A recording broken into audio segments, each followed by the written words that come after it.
Well, it's been quite a year when you think about it. In just a couple of weeks, it'll be the 1-year anniversary of when the pandemic hit New York so much that we had to not only shut the city down, but we also shut churches down.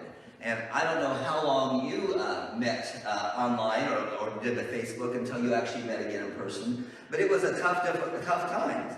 You know, all we could do at first was scramble to kind of figure out how to do this thing online. And, although it's not the same by any means, it worked out, and we were able to kind of continue and maintain some unity and some cohesiveness to our congregations. But it's not the same. It's not the same to sit and watch something together as to be in person with each other and to be able to talk together ahead of time and talk together afterwards. It's nice that you can say we're doing it together and say something in the chat box, and we try to really encourage our people to do things in the chat box to kind of continue to have that sense of fellowship and interaction. But 2 or 3 words of chat box is nothing compared to several sentences and several minutes of a conversation before the service or after the service. I'm thankful for that, but let's face it, being on life support is not the same thing as being healthy, right? And to some degree, virtual is a good thing, and I appreciate it. It was better than I thought, but it's not the same thing. It's been a hard time for churches. It's been challenging. And it's been not a hard time not just for churches, it's been a hard time for us individually. Just living life, getting by, making sure we've got the food we need, keeping ourselves safe, working at home if we can continue to work at all. It's been a hard time. It's been a hard time. So today I want to talk about how to keep going when it's hard, because people sometimes want to know that. How do we keep going when things are so difficult? How do we keep going when things are difficult in our personal life? How do we keep going when things are difficult in our church life? And so that's what I want to talk about today. And to do that, I'm going to look at a story with some fishermen. You might say, why fishermen? Well, in Luke chapter 5, we have an encounter that Jesus has with Peter. And I want to use that as a jumping off. So if you got your Bibles, we're going to look at Luke chapter 5, verses 1 through 11. Because what Jesus does here and how Peter chooses to respond will help us know how we can keep going when things are hard. What are we supposed to do? How are we supposed to respond? So Luke chapter 5, starting in verse 1. One day as Jesus was standing by the lake of Gennesaret, the people were crowding around him and listening to the word of God. He saw at the water's edge 2 boats, left there by the fishermen who were washing their nets. He got into one of the boats, the one belonging to Simon, and asked him to put out a little from shore. Then he sat down and taught the people from the boat. When he had finished speaking, he said to Simon, "Put out into deep water and let down the nets for a catch." Simon answered, "Master, we worked hard all night and haven't caught anything. But because you say so, I will let down the nets." When they had done so, they caught such a large number of fish, their nets began to break. So they signaled to partners in the other boat to come and help them. And they came, and they filled both boats so full they began to sink. When Simon Peter saw this, he fell at Jesus' knees and said, "Go away from me, Lord, I'm a sinful man." For he and all his companions were astonished at the catch of fish they had taken in. And so were James and John, the sons of Zebedee, Simon's partners. Then Jesus said to Simon, "Don't be afraid. From now on you will fish for people." So they pulled their boats up on shore, left everything, and followed him. Now let's get this situation in mind before we kind of dig into a little bit. Peter had just stopped fishing for the night when Jesus says, "I want to use your boat to teach from." Peter had really been up all night because he was fishing at night, so he was tired. He was not going to keep fishing the day. He was cleaning his nets. They weren't very successful in their fishing. To be honest with you, he was tired. It had been a hard night. He had failed. And he was not going to continue fishing, at least for now. And you know what? I can imagine some people, at different times in my life, I've been there, when you say things have been hard. They have been difficult. What I've done just does not seem to be working. And so like Peter, you want to say, I'm just going to call it quits, and I'm going to go on. I've done that in church ministry. I know the very early days of our church planting in New York City, we had this great idea. Remember, we started the church in 1991, so we did some things in the late 80s to try to reach people. So we were going to show this movie series about, how to be a successful single, how to live a single life in an enjoyable way. And we would publicize it on the Upper West Side where we were starting our church. And we thought, oh, there's so many single people there. They're all going to come and watch this movie. We'll make some contacts. So when we start having church services, we'll have this group. Well, we showed the movie. We publicized the movie. A few people showed up, but not very many. It was pretty much a failure. In fact, the ones that showed up were actually people from a retirement home. Somebody had put the poster up at the senior citizens home near us, and the people thought, oh, great, a movie, let's go see it. It was one of those times where it was hard, and when you felt like a failure, and you said to yourself, why in the world am I doing this? I might as well just give up. Now, Peter might have been there, because Jesus was basically saying to him, I know you've been fishing all night, and your nets are empty. I know you're tired. I know you feel like a failure, but put your nets down one more time. Now, Peter could have said no, but he put his nets down one more time. And this time they came up full. This time they came up like the catch of a lifetime.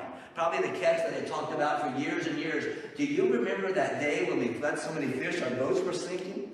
You see, Peter kept going, and he changed the situation. He went from empty nets to full nets. And here's what I'm going to do. Today I want to talk about how we can have that same attitude, because we're all going to face hard times. You may be in a very difficult time right now. You may not. But if you're not, let me tell you, it's coming. There's a hard time coming in your life. It may not be there, but maybe you are. And so I want to look at what Peter did, because I think when we do what Peter did, even though we're going through hard times, even though we're having challenges, even though we feel like a failure at times, we can keep going, and we can change the empty nets to full nets. And the first thing is this. To keep going when it's hard, we must leave our past failures behind. To keep going when it's hard, we have to leave our past failures behind. And let's face it, Peter could have focused on his past failures.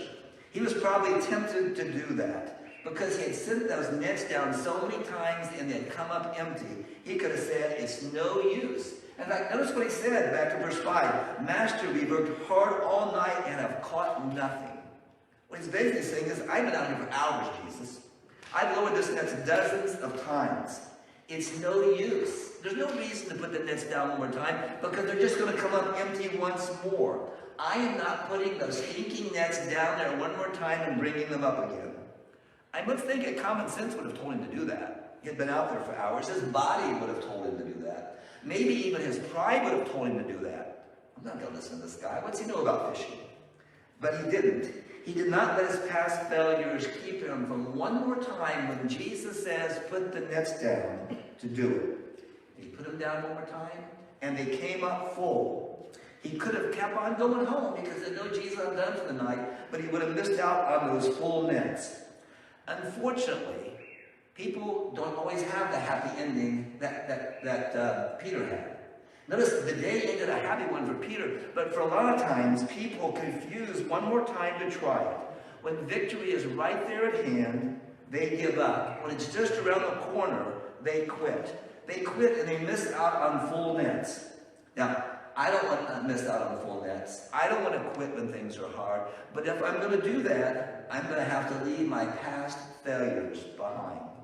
A father once told his son was kind of not doing real well, and he said, you got to keep going and never quit. His son wasn't really paying attention to him, and so he said to his son, well, son, do you remember George Washington? And his son said, yeah, Dad, I remember George Washington. Do you remember Abraham Lincoln? He said, oh, yeah, Dad, I remember Abraham Lincoln. How about Martin Luther King Jr.? Do you remember him? And his son said, yeah, Dad, I remember these things. He said, you know what they had in common? They didn't quit. They kept going even when things were hard and even when they thought they failed because of what they've already done. And then the dad said, do you remember Isidore McIngle? And the son looked at him and said, Isidore McIngle? I've never heard of him. And the dad says, of course you haven't heard of him. He quit. He didn't keep on going. You see, the difference between the people who are successful and the ones you know about and the ones who quit are not that some have hard times and others don't. Are not that sometimes some fail and others don't. It's just that ones who have hard times keep going. And those are the ones that are successful. See if you can tell me who this is. Now, keep it yourself. Don't spoil the surprise for other people. But here's a story of somebody. When he was 7 years old, his family was forced out of their home on a legal technicality, and he had to go to work to help support them. When he was 9, his mother died. At 22, he lost the job as a store clerk. He wanted to go to law school, but his education was so poor that they wouldn't admit him. At 23, he went into debt to become the partner in a small business. At 26, his business partner died, leaving him with a huge debt to pay, the whole debt, and took him years to do that. At 28, after courting a girl for 4 years, he finally asked her to marry him, and she said no. At 37, on his third try, he was elected to Congress, but he was defeated 2 years later when he ran for re-election. At 41, his 4-year-old son died. At 45, he ran for the Senate and lost. At 47, he failed as a vice presidential candidate. At 49, he tried the Senate again, and this time, he lost again. He kept going. And at 51, he took one more chance and was elected President of the United States. Abraham Lincoln, who many would say was our greatest president of all times. You see, he had lots of hardships. He had lots of difficulties. He had lots of failures, but he kept on going. Sometimes people say, well, those who are successful get all the breaks. I would say that's certainly not true of Lincoln. I would say those who are successful are the people who keep on going when it's hard, when it's difficult, and when it's failed. They take advantage of second chances. They don't let their past failures get in the way, but they keep on going. Now, there's a place for our past. It's behind us.